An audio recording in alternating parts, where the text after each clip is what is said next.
नमस्कार, national film में आपका स्वागत है। मैं हूं कुमार और देखिए एक बहुत ही बड़ी न्यूज है भारत के डिफेंस पॉइंट ऑफ व्यू से। रशिया ने अपने 5th जनरेशन के स्टेल्थ फाइटर जेट सुखोई 57 को लेकर भारत को एक गोल्डन डील ऑफर की और ये डील भारत के लिए गेम चेंजिंग साबित हो सकती है। आप लोग जानते हैं कि चाइना रिसेंटली अपने 5th जनरेशन के स्टेल्थ फाइटर जेट में लगातार इंक्रीज कर रहा है। ऐसी भी खबर है कि पाकिस्तान भी चाइना से J-31 फाइटर जेट जो कि 5th जनरेशन का स्टेल्थ फाइटर जेट है वो एक्वायर करने वाला है और इसीलिए जरूरी हो जाता है कि भारत के पास भी एक 5th जनरेशन का स्टेल्थ फाइटर जेट हो और इसी को लेकर ये न्यूज है। 10 फरवरी से लेकर 14 फरवरी तक भारत के बेंगलुरु में एशिया का सबसे बड़ा एरो इंडिया शो होने वाला है। ये शो आयोजित किया जाएगा बेंगलुरु के येलहांका एयरफोर्स स्टेशन पर। भारत का एयर शो इसलिए भी सुर्खियों में बना हुआ है क्योंकि यहाँ पर रशिया के सुखोई 57 और यूएस के F-35 की डायरेक्ट टक्कर होने वाली है। ऐसी भी न्यूज है कि रशिया के Sukhoi 57E stealth fighter jet का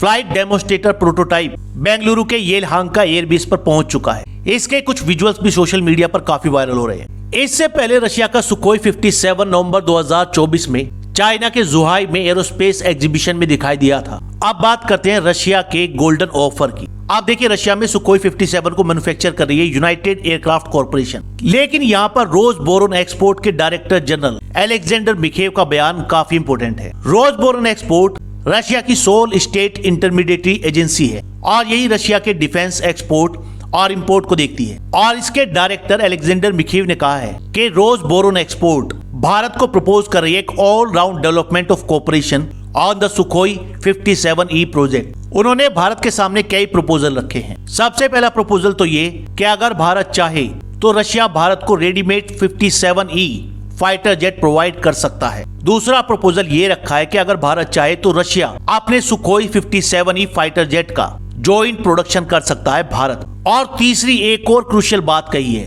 रोसबोरोन एक्सपोर्ट के डायरेक्टर ने। उनका कहना है कि अगर भारत चाहे तो रशिया भारत को उसके 5th जनरेशन फाइटर जेट के डेवलपमेंट में भी असिस्टेंस प्रोवाइड कर सकता है। आप लोगों को मालूम है भारत अपना खुद का AMCA advance multi role combat aircraft यानी M का डेवलप कर रहा है। हालांकि इसके डेवलपमेंट में डिले हो रहा है और अब रशिया कह रहा है कि हम इसके डेवलपमेंट में भी हेल्प करेंगे। जाहिर है रशिया पूरी कोशिश कर रहा है कि भारत का किसी भी तरीके से रशिया के सुखोई 57 प्रोग्राम में इंटरेस्ट जाग जाए। हालांकि इस वक्त भारत को सीरियसली एक 5th जनरेशन के स्टेल्थ फाइटर जेट की जरूरत भी है और अगर भारत रशिया का ये ऑफर एक्सेप्ट करता है और भारत में सुखोई 57 का जॉइंट प्रोडक्शन करता है लाइक सुखोई 30 MKI, तो इससे बेटर क्या हो सकता है। यूएस भी लगातार कोशिश कर रहा है कि भारत उसका F-35 फाइटर जेट खरीद ले। हालांकि भारत ने उसमें कुछ खास इंटरेस्ट नहीं दिखाया है। भारत और रशिया ने अक्टूबर 2007 में एक 5th generation fighter aircraft develop करने के लिए एक एग्रीमेंट साइन किया था। FGFA डेवलपमेंट का फॉर्मल एग्रीमेंट 2010 में साइन हुआ विद ए कॉन्ट्रैक्ट वो $295 मिलियन।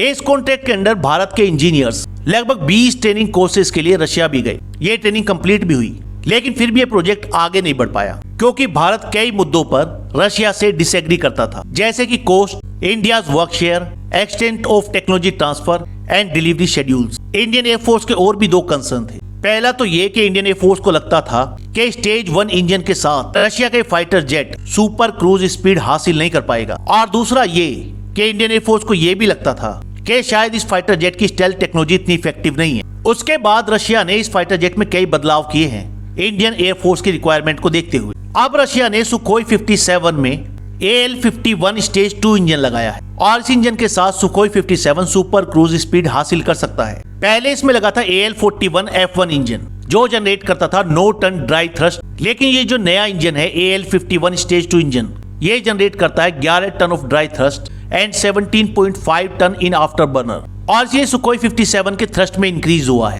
जो उसे देता है super cruise speed up to Mach 1.6। Even कुछ रशियन एक्सपर्ट्स का मानना है कि सुखोई 57 इस वक्त वर्ल्ड का फास्टेस्ट सुपर क्रूज फाइटर है which is capable of sustained flight near Mach 2 without using after burner. साथ ही सुखोई 57 का स्टेज 2 इंजन इसकी स्टेल्थ कैपेबिलिटीज को भी इनहेंस करता है। इस इंजन में एक सेरेटेड नोजल लगी है जिसे शेवरॉन नोजल भी कहा जाता है which modify the temperature distribution and shape of the exhaust plume which reduces the fighter's infrared and radar signature, जिससे इसे डिटेक्ट और ट्रैक करना मुश्किल हो जाता है। रशिया सुखोई 57 का एक ट्विन सीट वेरिएंट भी डेवलप कर रहा है to meet its pilot training requirement और अगर इंडिया दोबारा से FGFA प्रोग्राम को चुनता है तो भारत को इस ट्विन सीट वेरिएंट से फायदा होगा बिना इसके डेवलपमेंट को फंड किए। जब से भारत FGFA प्रोग्राम से बाहर हुआ है, रशिया ने न सिर्फ सुखोई 57 को इम्प्रूव किया है, साथ ही इस फाइटर जेट को ऑपरेशनली टेस्ट भी किया है, पहले सीरिया में और फिर यूक्रेन में। और रशिया ने इस फाइटर जेट के लिए कई तरीके के वेपन भी डेवलप किए हैं जो इसके इंटरनल वेपन बे में फिट हो सके।